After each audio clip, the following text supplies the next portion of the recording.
اللہ ہمارے لیے کچھ چیزوں کا انتخاب کرتا ہے اور وہی دینے والا ہے اور وہی کسی کو کسی چیز سے محروم رکھنے پر قادر ہے۔ اس لیے ہر چیز اللہ کی طرف سے ہے۔ جب اللہ نے نبوت عطا کی تو انہیں چنا جنہیں وہ اس عظیم منصب کے لیے منتخب کرنا چاہتا تھا، اور ان میں سب سے بہترین ہمارے نبی ہیں۔ ہمیں یہ بات جاننی چاہیے کہ اللہ نے جن لوگوں کو چنا انہیں بار بار آزمائشوں سے گزارا۔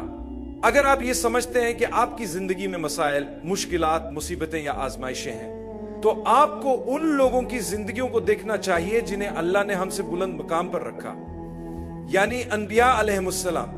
یاد رکھیں کہ رسول اللہ نے فرمایا کہ اللہ کے نبی سب سے زیادہ آزمائے جاتے ہیں، پھر وہ جو ان کے قریب ہوتے ہیں، پھر وہ جو ان کے قریب تر ہوتے ہیں، اور اسی طرح سلسلہ جاری رہتا ہے۔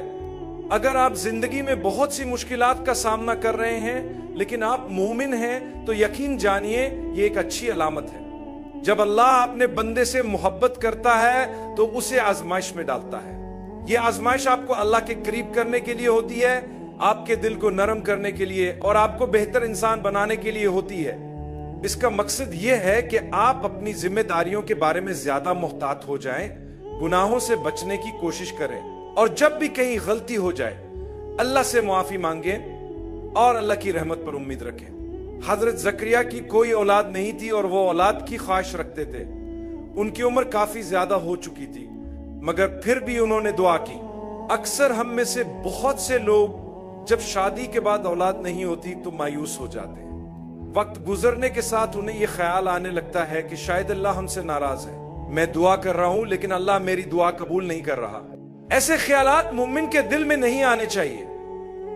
ہمیں یہ سمجھنا چاہیے کہ اللہ جو کچھ بھی ہمارے لیے مقرر کرتا ہے وہی ہمارے لیے بہترین ہوتا ہے۔